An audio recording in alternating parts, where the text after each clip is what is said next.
overload talaga. Ang dami, hindi ko na maubos oh. Ayun, dito kami nagbabati ni Mister. Handa ka na ba? Dahil sa videong ito, pupuntahan natin ang legendaring kainan. Ayan, kasama natin ngayon ang legendary cook ng Bobby's Pansiteria. Siyempre, one and only, Boss Bob.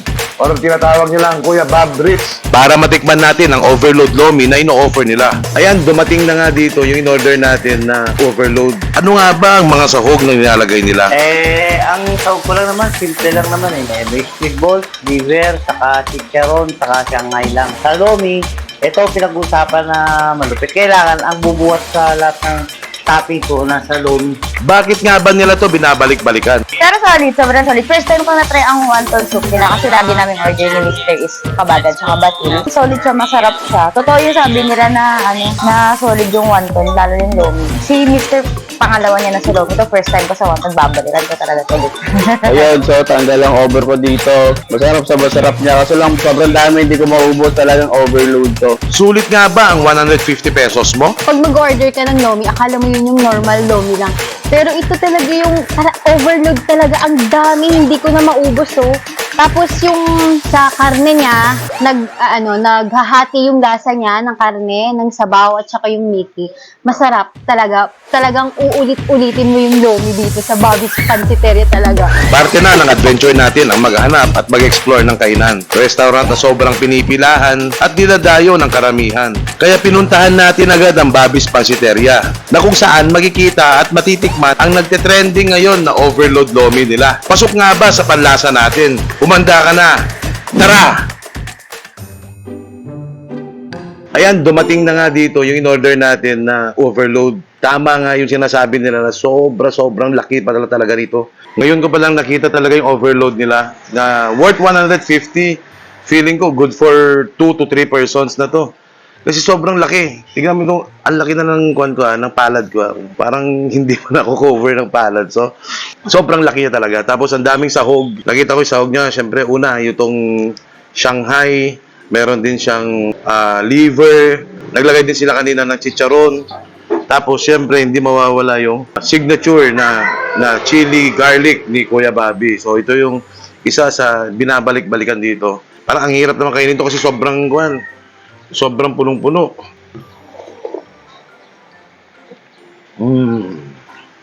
Masyado namang ginalingan ni Kuya Bobby dito.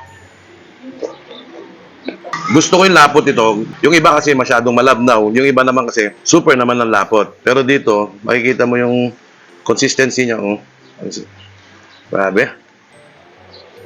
Yung chicharon kanina, konti-konti lang yung pagluto nila. Para make sure nila na crispy at saka crunchy pa rin yung mga recado nila o yung mga toppings nila bago nila bigay sa inyo. So, panalo.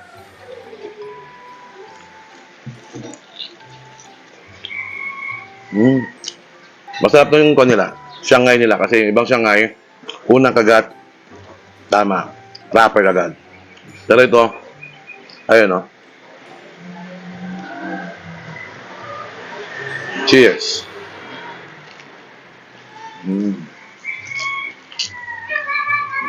The moment of truth. Lagyan natin ng chili. Tapos konting onion. Tapos kalamansi. Cheers.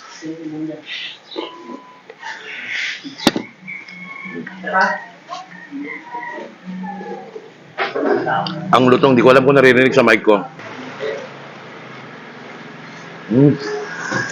Pwede ka pwede ka mag-request sa kanila na less yung Mickey niya, mas maraming sabaw or yung normal na serving nila. Sa akin kasi malakas yung hangover ko ngayon, so nag-request ako sa kanya ng mas maraming sabaw.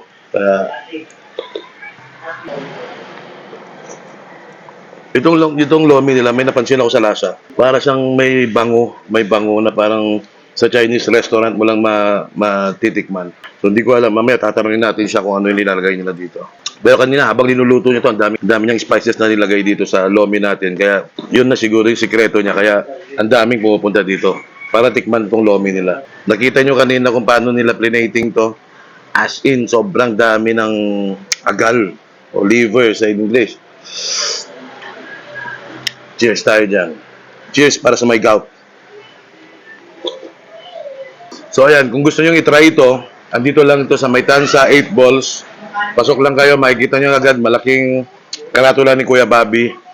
Ayan, na-approach nyo lang siya. I-follow nyo na rin yung account niya, Bobby Rich. Ngayon, kasama ko rin si Boss Laurie, Assorted Vlog.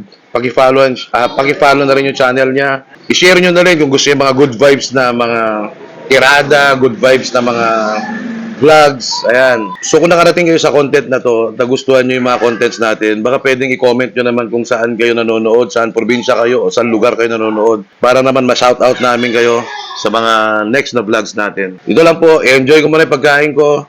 Thank you for watching. 3F Moto, a peace.